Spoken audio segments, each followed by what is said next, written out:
नमस्कार, आप देख रहे हैं न्यूज जब बोलेगा हिंदुस्तान और मैं हूं आपके साथ ज्योतिका। आइए रुक करते हैं खबर की ओर। समाज सेवी के साथ जिम्मेदार नागरिक भी हैं संजीव वर्मा। उत्तर प्रदेश के हरदोई जिले के गोपाल छोटे से गांव में जन्मे संजीव वर्मा, जो बचपन से ही समाज सेवा लक्ष्य बनाकर चल रहे थे। विद्यार्थी के रूप में जहां अनेकों कठिनाइयों को गुजर कर अपने लक्ष्य को प्राप्त किया, तो वहीं समाज सेवा में बढ़ चढ़ कर नाम कमाया। संजीव वर्मा जहां पढ़ने में तेज थे, तो वहीं समाज सेवा करने में उससे भी आगे निकले। बुजुर्गों का सम्मान और बच्चों से प्यार करना संजीव वर्मा अपना सौभाग्य समझते हैं, तो वहीं गरीब दीन दुखियों की मदद करना अपना कर्तव्य समझते हैं। शिक्षा के क्षेत्र में जहां तमाम विद्यार्थी धन के अभाव में अपनी पढ़ाई छोड़ देते हैं, तो वही समाज सेवी संजीव वर्मा उनके लिए सहारा बन जाते हैं। अब चाहे पैसे लगाकर हो या फिर मित्रों से सहयोग कर उनकी पढ़ाई को पूरा करने में रुचि रखते हैं। तो गांव में एक समिति बनाकर जहां बच्चों को निःशुल्क शिक्षा दी जा रही है। यही नहीं, उनको आत्मरक्षा के लिए मानसिक शारीरिक भी प्रशिक्षण दिया जा रहा है।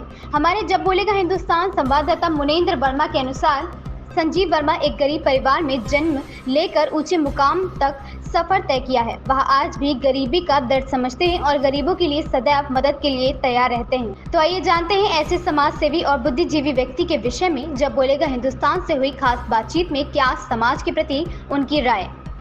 मुनेंद्र वर्मा की रिपोर्ट। नमस्कार साथियों, मैं हूं मुनेंद्र कुमार। आप देख रहे हैं न्यूज जब बोलेगा हिंदुस्तान।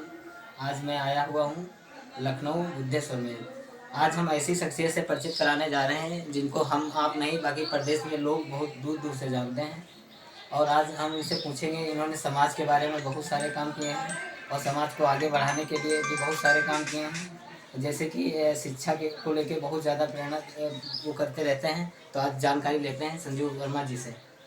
पहले तो आपका बहुत बहुत धन्यवाद हमारे चैनल में। नमस्कार आपको और आपके चैनल को भी बहुत बहुत धन्यवाद जो आप कवरेज के लिए यहाँ हैं। और मैं यही कहना चाहूँगा कि शिक्षा ही वह हथियार है जिससे देश और समाज को बदला जा सकता है। इसीलिए मैं शिक्षा पे कार्य करता हूँ।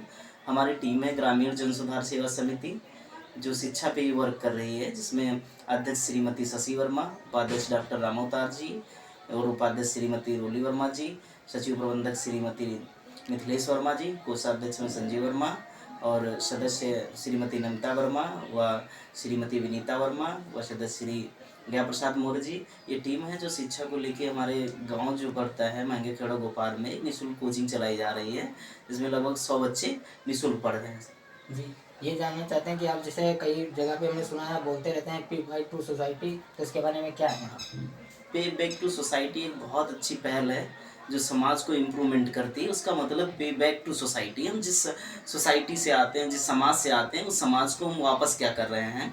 तो इसमें देखिए ऐसा होता है कि हम कहीं अगर बाहर कुछ भी कमा रहे हैं या कोई भी वर्क कर रहे हैं, तो हमें उस समाज, जिस समाज से हम आए हैं, जिस गांव से आए हैं, उस गांव को हमें कुछ ना कुछ वापस करना चाहिए।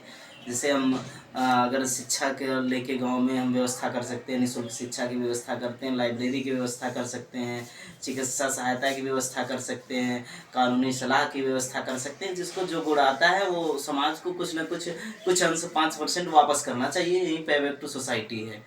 और इसका सबसे अच्छा उद्देश्य ये है कि अगर सभी लोग पे बैक टू सोसाइटी पे काम करेंगे तो देश अवश्य ही तरक्की करेगा। जो समाज में पिछड़े लोग हैं या आर्थिक रूप से कमज़ोर हैं या शैक्षिक रूप से कमज़ोर हैं, वो भी आगे बढ़ने में उनको सहायता मिलेगी। जैसे आप देख रहे होंगे कि समाज को संगठित करना होता है, तो संगठित कैसे किया जाए? संगठित सबसे पहले तो शिक्षित करना रहेगा। जब शिक्षित होंगे तभी वो संगठित होंगे और फिर संघर्ष करेंगे। आजकल तो ऐसा होता है कि जो लोग आगे बढ़ जाते हैं वो नीचे लोग इस तक लोगों को भूल जाते हैं, तो इसका क्या कारण रहता है? ऐसा कुछ नहीं, लोगों की सोच है। और हम जैसे लोग तो एक, जैसे मैं टीचर भी हूँ, तो हमने कभी देखा, ये कभी स्वार्थ नहीं रखा, किसी को आगे बढ़ाया उससे हमें कुछ मिलेगा। तो हमारी लाइफ में जैसे टीचर होता है, उसकी लाइफ में बहुत सारे बच्चे आते हैं, पास होते जाते हैं। और जैसे सड़क और टीचर एक जैसे ही होते हैं, वो खुद तो वहीं रहते हैं लेकिन लोगों को उनकी मंजिल तक पहुँचा देते हैं। वैसे हमारा भी है कि हम लोगों को आगे बढ़ाते हैं, हम ये स्वार्थ नहीं रखते इससे हमें क्या मिलेगा। मैं ये जानकारी चाहता हूँ कि जैसे आपने अपने समाज के हित में बहुत सारी मीटिंग की हैं, तो उसके बारे में थोड़ा प्रकाश डालेंगे। मीटिंग बहुत सारी मैंने की, लेकिन बहुत अच्छा रिस्पांस भी रहा, हर जगह हमें मिला। और हमने देखा लोगों में इम्प्रूवमेंट भी हुआ है, जागरूकता आई है और शिक्षा के प्रति लोग जागरूक भी हुए हैं। ज़्यादातर मैंने शिक्षा को लेके समाज में मीटिंगें की हैं और उसमें इम्प्रूवमेंट भी हुआ है। लोग पढ़ रहे हैं और अपने बच्चों को भी पढ़ा रहे हैं और लोगों को भी प्रेरित कर रहे हैं पढ़ने के लिए। ये जो अपना समाज है ये एक हिसाब से एक दूसरे पे जलता रहता है, तो ये कैसे दूर होगा? जैसे हम आगे बढ़ रहे हैं तो हमको देख के लोग हमारा पैर टांग खींचने के लिए पीछे से खड़े हो जाते हैं और हमारे अपने ही होते हैं, तो ऐसा कैसे मतलब दूर होगा? इन लोगों के बारे में आप क्या कहें? देखिए, हर चीज़ में आपको निगेटिव ज़रूर लोग मिलेंगे और निगेटिव में क्या रहता है कि आपको उन चीज़ों को ध्यान में ना रखते हुए आगे बढ़ना है। अगर हम छोटी छोटी बातों पे ध्यान देंगे तो आगे नहीं बढ़ पाएंगे। लोग खींचते हैं, खींचने दीजिए, उन पे ध्यान मत दीजिए, आप अपना कार्य करते रहिए। ऐसे तो बहुत सारे लोग मिलेंगे जो आपको लाइफ में पीछे बढ़ाना चाहते हैं और कुछ लोग आगे भी ले जाना चाहते हैं। तो साथ वो कहते हैं ना, संगत से गुड़ उपजते हैं, संगत से गुड़ जाएँ, बाँस पाँसों मिसरी एक ही भाव बिकाए।